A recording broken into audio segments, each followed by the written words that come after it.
Hello and welcome back to the Demis Hellen channel. We're going to be taking a look at making a pad in this video. We're going to use Vital so you can follow along at home, and we're going to look at a few different techniques where we can add some movement in there and how we can get different textures and timbres using certain features that are in Vital. So here we are in Vital with our initialized preset, and I'm going to start by cycling through some wavetables just to see what we've got.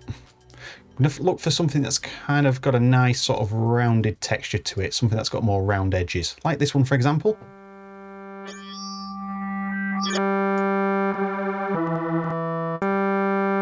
That one could work.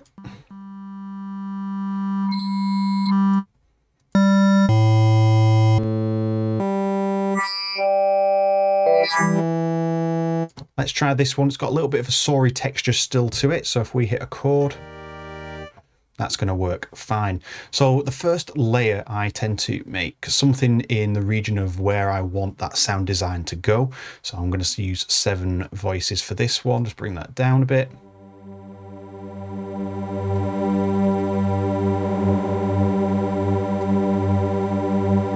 Maybe have an equal unison or near equal.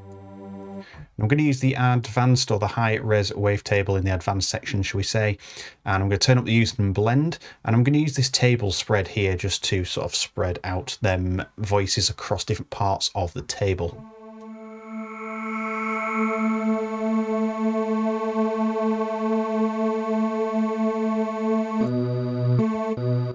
So let's move on to the second voice, and I'm going to use the JP8000. If we just go back one there. So if you want this, you get early access on my Patreon to this video, so you'll be able to see attached to that post that particular waveform if you want it. It is included in some of my packs already, so if you cycle through some of the presets, you will see that in some of my preset packs if you already own them. And I'm going to route this to filter 1 as well, so everything's going to be going through to the same filter.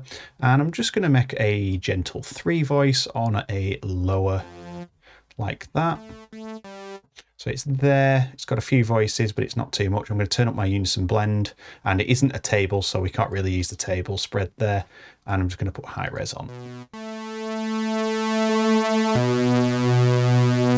And I'm going to use, let's try data compress with this one, to take off that top end. Maybe we could use the low pass.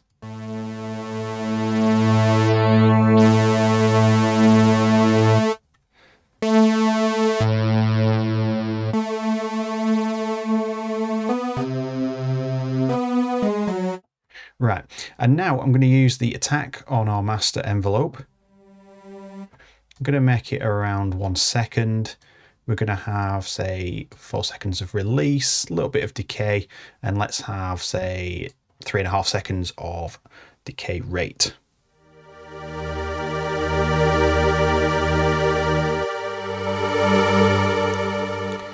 So I'm just going to have it a little bit slower for this demo, and maybe the sustain doesn't drop as much.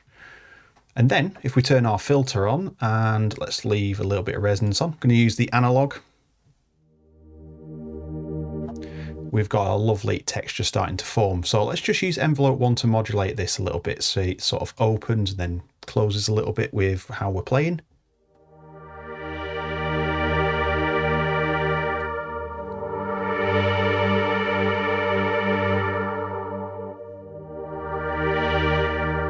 So that is sounding okay. I don't want too much movement in that, so maybe here.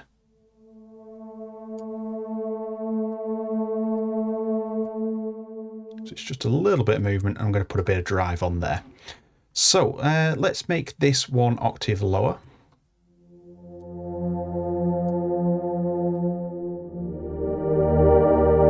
See, that starts to sound quite full now. We've got that sort of sharper sound, which is the JP8000 waveform, just operating 1 octave lower to give it a little bit of weight underneath. So there's a couple of ways that we can add movement in here. Obviously LFOs on, say, the pans, maybe moving this low pass, maybe moving the voice mixture around a little bit. There's all them sort of things that you can do. But I'm going to assume that they are more obvious things to do, because that is things that you can just drag and drop right now. LFO 1 straight onto pan, and we can set that to bipolar, and it'll start moving the pan back and forth depending on our shape here. So let's play something.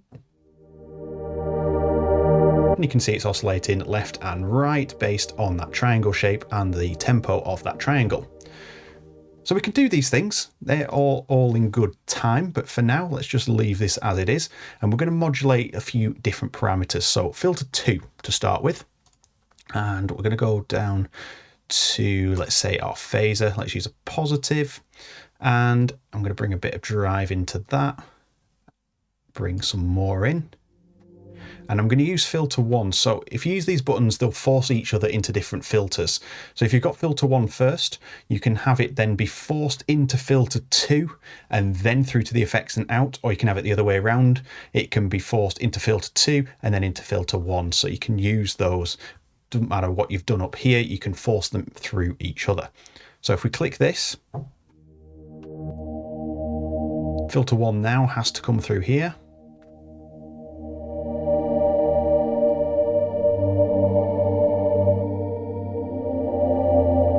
And you get a unique texture, and we can modulate this. So let's just hold a key.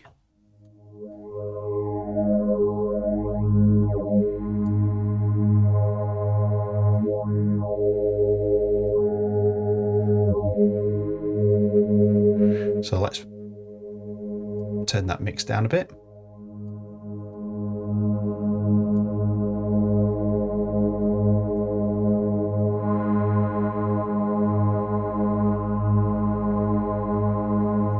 And I'm going to use one of these random generators here to then modulate the mix of that. So we're not moving the position of the phaser, we're just moving the mix, so it'll sort of like mix it in and out a little bit.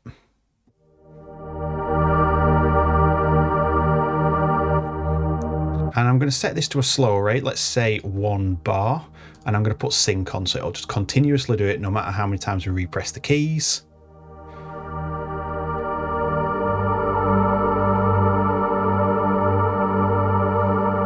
You can see it's quite gentle in how it's doing that, so maybe 1/2 and make it a little bit more obvious.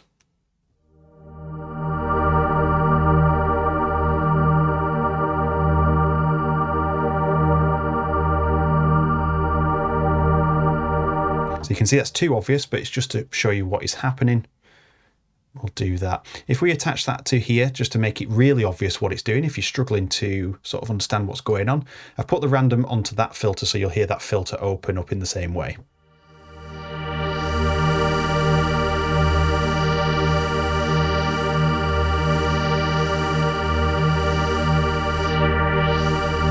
So you can hear it's moving around and it's causing movement. So I'm going to get rid of it off that because I just want that to be moving. You can use an LFO. You could set up a custom pattern on an LFO and then it'll go through, but I like the true randomization, so you get something a little bit different every time. And especially if you use slower tempos, it'll move it a little slower. So I'm going to put that down to 1 bar again there, so we've got a nice movement. So that's one way we can use that.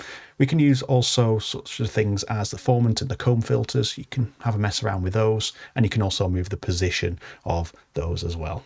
So another way that we can add some movement is, say, add some chorus in here. And what I'm going to do is just open up the filter for now here, so we can hear the highs coming through.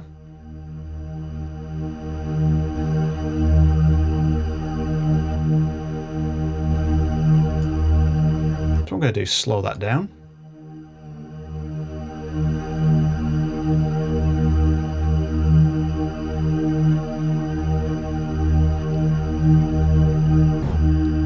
I'm going to freeze it, in fact, and then we can control the movement ourselves. Let's just bring some of those lows out.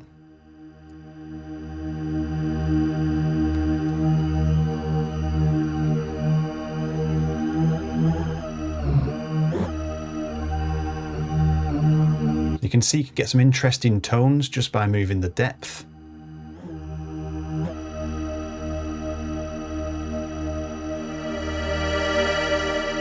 quite metallic as that comes through there. So I'm going to use that depth. I'm going to do about 50% mix. And then I'm going to use an LFO. Let's have this one on a 2-bar loop. I'm going to smooth it. So just imagine the smoothing is just creating a little smooth bump over there instead of it reaching to a peak. So it's a little bit smoother in its approach. And I'm going to attach that to the depth. Let's make this bipolar. And let's turn this down a little bit.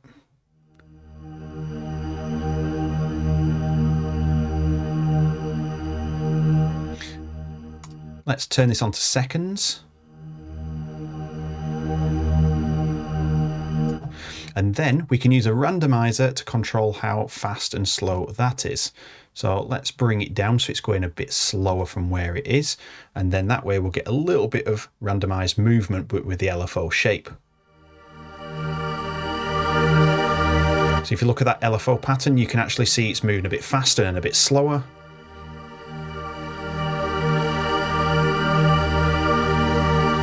It's almost like it's shooting forward and then stopping because that randomization is adding something a little bit extra into the mix. So we can also use things like the phaser and the flange here. And again, you can freeze these by dragging these down, and then you can move your feedback.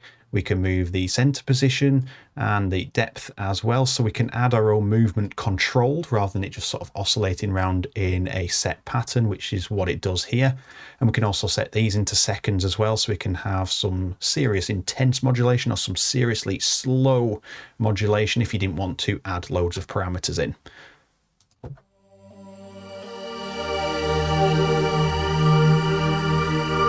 So I'm just going to hold a chord here for a second.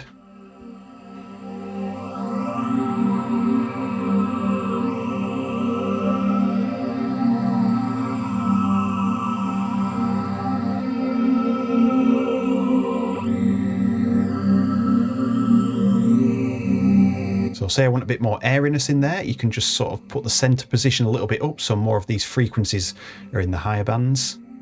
But you can hear it's sort of moving slowly from left to right, obviously because of that phaser. So if you want a little bit more of a breathy sound, just move the position. And again, let's just attach LFO1 to that. You can use a different one if you want to.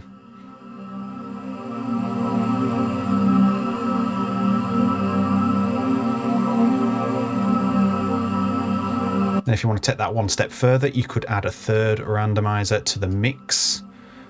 So it's moving the mix position as well. So now you've got the LFO moving the mix position there, but then you've got a randomizer also moving that round. So it just adds a little bit more general randomization to the sound. Put that phaser back on.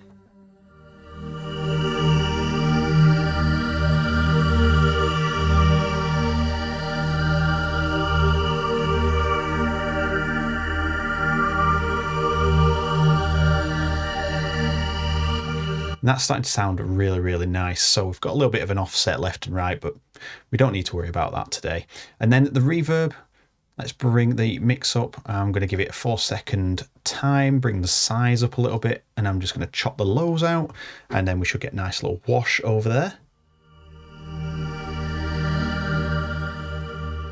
Just adds to the tail, or you can add full mix and get something really sort of earthreal.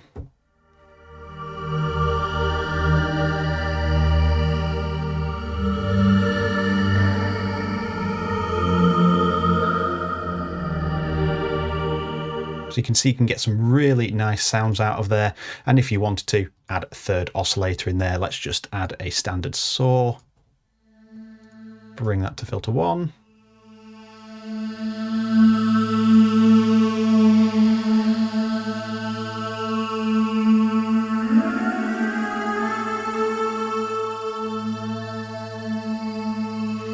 And we could put, say, a bend.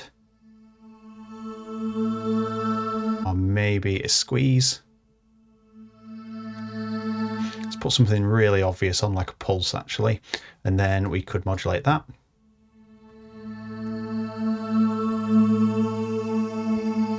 Let's just make a bit of a random pattern there.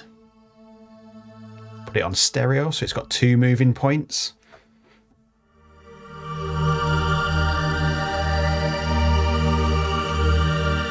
And if I hold a chord here,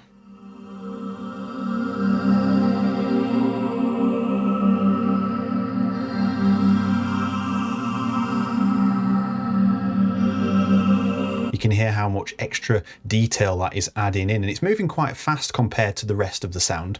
And we can force that a little bit more into the highs, so we can do a high pass using one of these simulators here.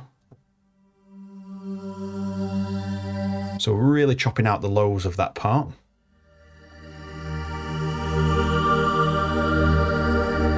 And then finally, let's just add in a little bit of randomization, really random, just clicking to create random nodes here.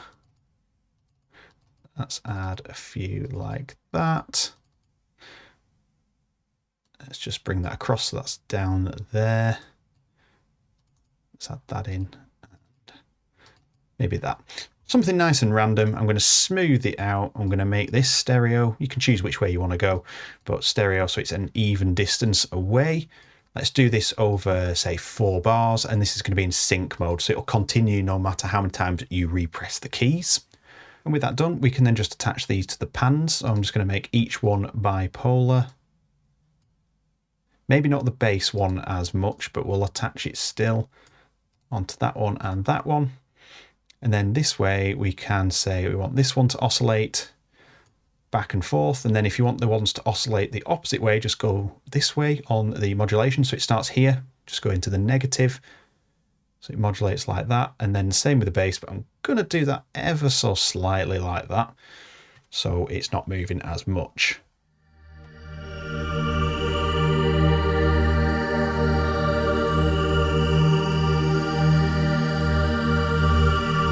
So I'm just going to avoid these jumps here like that. We want it to be a bit smoother.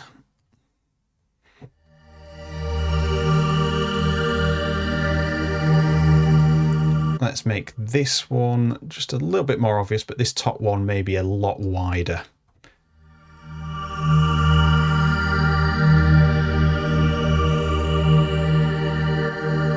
Sounding really nice. Let's bring down our modulation wheel so the filter is in its original position.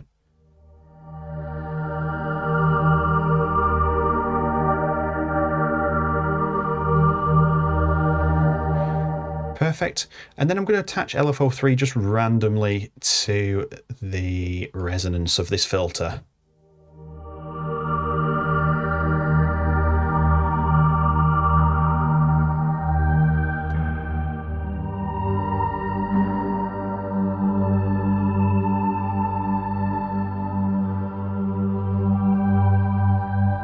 So you'll hear a little bit of a snapping noise where I'm changing those chords. I'll just do this again.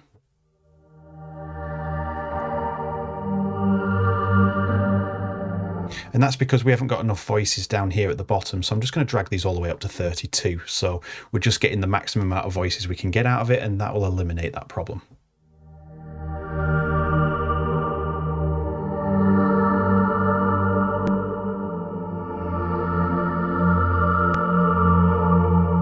Obviously that's going to use more and more CPU power, but depending on what your system can do, just sort of tone things down with the movement. But you can do that. You could export your chords into an audio file, and then you can use it as an audio file in your tracking, and you don't have to have this open. But that is how I approach pads. So hopefully that's give you some good ideas into how to make some of your own pads. You can split them into sort of like mid, bass and high if you wanted to. That's kind of what we've done here. We've got the mid at the top, we've got the bass in the middle, and the high at the top.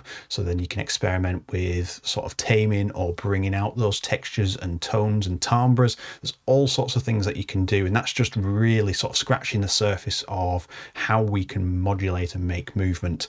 You can do all sorts of other things in Vital, but if you want to see more things like this, you know what to do. And if you did enjoy the video, you know what to also do down below. And with that said, thank you very much for watching, and I look forward to seeing you all in the next video. Take care.